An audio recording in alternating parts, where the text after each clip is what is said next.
पहले मैं आपको ये बता दूं कि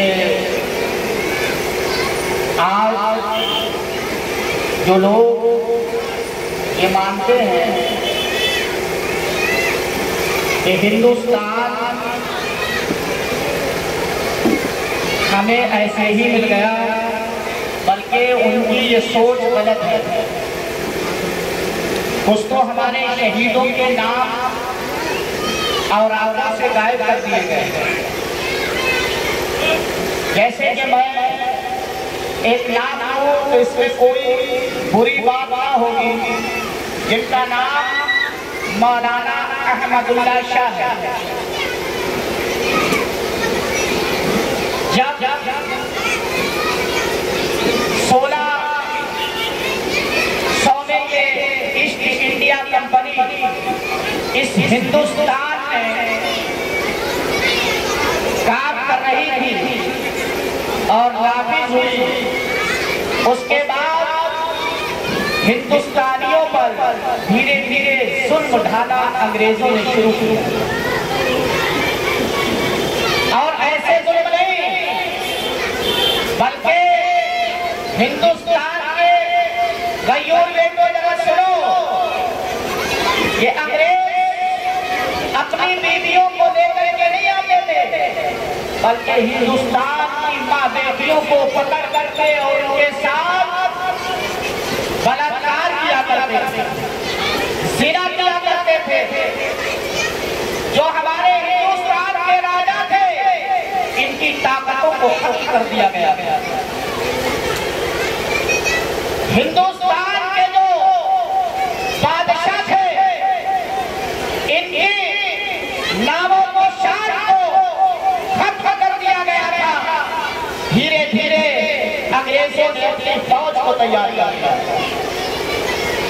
पता ये लगा कि जब जुल्म हिंदुस्तानियों पर ज्यादा बढ़ने लगे तो एक शख्सियत का नाम है, जिनका नाम मौलाना अहमदुल्लाह शाह है। उन्होंने चल के आजादी की तैयारी की और लोगों को जगाना शुरू कर दिया। हत्या के यहाँ कि उस वक्त ये नहीं देखा जा रहा था कि जंग आजादी में हिंदू होगा या मुस्लिम होगा या सिख होगा या ईसाई होगा, बस एक ही मकसद लेकर के चलते थे, जिसका नाम था कि इन अंग्रेजों से हम अपने देश को कैसे बचाएं। बहुत बढ़िया। और मौलाना अहमदुल्लाह शाह ने ये तैयारी करते हुए मेरे जैसे इलाकों में आपने काम किया, शाहजहांपुर के इलाके जैसे आपने काम किया। बहुत से हमारे जो हिंदुस्तान की फौज थी, इनको निचले दर्जे में रखा जा रहा था।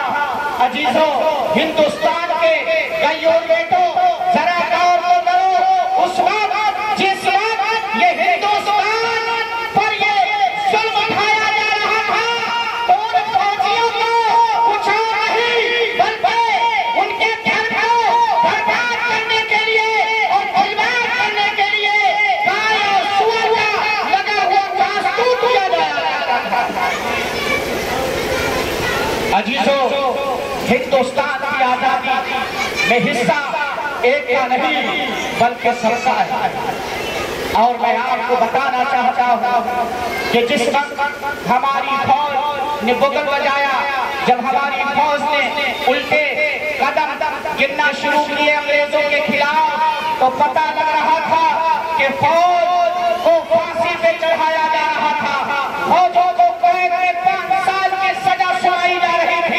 लेकिन मौलाना अहमदुल्लाह शाह जैसी शख्सियत पीछे हटने के लिए तैयार नहीं थी, उनको जेल में डाल दिया गया।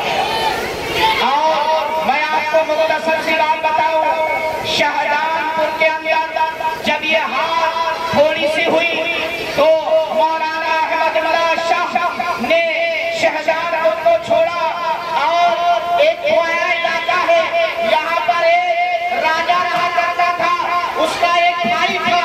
उसने जब 50,000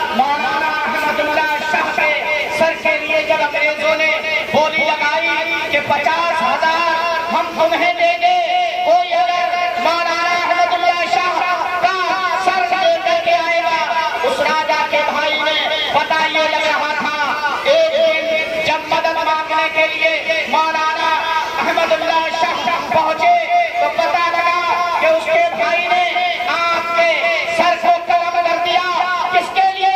अहमदुल्लाह शाह ने, मौलाना अहमदुल्लाह शाह ने किसके लिए सर को कलम करवाया? यही वो धरती है, यही वो हिंदुस्तान है जो आज हम जिसके लिए जीते हैं और जिसके लिए मरते हैं। आज उनका नाम और से मिटा दिया गया है। अजीजाने मोहतरम, मैं बताना चाहता हूँ कि इसमें जिस वक्त जंगे आजादी की लड़ाई लड़ी जा रही थी, 22,000 मौलवियों पे शरों को एक पेड़ से, यानी हर पेड़ में लटकाया जाता था कि कोई ऐसा बाकी ना रहे। और हमारे फौज की शख्सियत का नाम, जिसका नाम से गिरामी मंगल पांडे है, जिस वक्त उन्होंने लड़ाई लड़ना शुरू की जंगे आजादी की, तो पता लगा आपको भी फांसी दे दी गई और इनके सर को कलम करवा दिया गया। और एक जगह है जो लोधीपुर के नाम से है, ये लोधीपुर नहीं बल्कि शहजादपुर के इलाके में लोधीपुर है। गुमनाम थी, पता लगा एक मजार बना दी गई है जो कोई नहीं जानता। आज इतिहास में लिखा भी नहीं जाता है। मैं कहना चाहता हूँ कि किसी एक की जंगे आजादी में कुर्बानी नहीं है, बल्कि सबकी जंगे आजादी में कुर्बानी है। और उन बहनों को बचाने का काम किया हिंदुस्तान की फौज ने और हिंदुस्तान के कईयों बेटों ने, जो आज हम फख्र के साथ सीना तान के हिंदुस्तान में रहते हैं और पता लगा अपनी जिंदगी को बेहतरीन जीते हैं। मैं सिर्फ चंद शेर आपके हवाले करना चाहता हूँ। इसके बाद